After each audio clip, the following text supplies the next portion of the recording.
What if you never needed a new battery on a pacemaker ever again? Well, I'm a high schooler in my garage, and I'm engineering a powered pacemaker through human heartbeat by using this thing right here to prove that my concept will actually work. You may be like, Weston, are you crazy? No, I'm not. Because if you use this right here, piezo disc, motion creates electricity, travels through here, which then these four things make the electricity travel smoothly one direction, which is this way, this way. Energy goes here, the charge storage. When it fills up, it shoots electricity the other way instead of shooting it back and forth. Then LED light to prove that my idea actually works. Now, yes, I may be crazy smart. Basically, all right, well, already broke. So this is the prototype right here.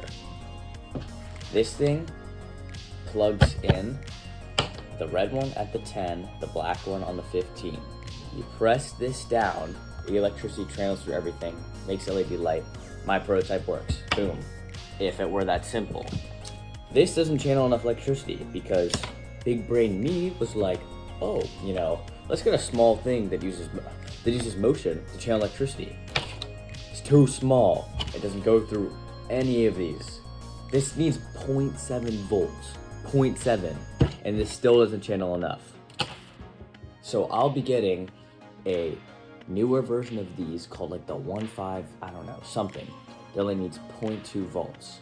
Then connect these into here and bam. Or I can brute force it with connecting 4 of these together and smash them all at the same time. But come on, like, which one's smarter? So, yeah, Monkey Brain Me forgot to tell you guys what my other designs were. So here's what I'm thinking. The brute force method, which I said earlier, which, hit down 4 things, I would 3D print a case. But that's just kind of stupid and probably will hurt myself. Just using the new things, the IN58 whatever things, I don't think that'll channel electricity. And then there's the disc thing, which I don't think also is possible.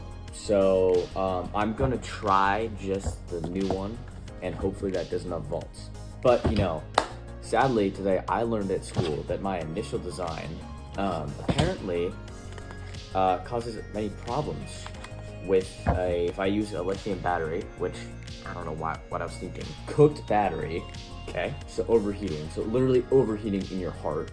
So let's not have that happen.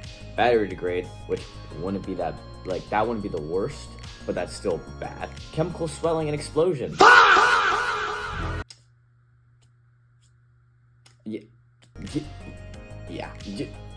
Yeah.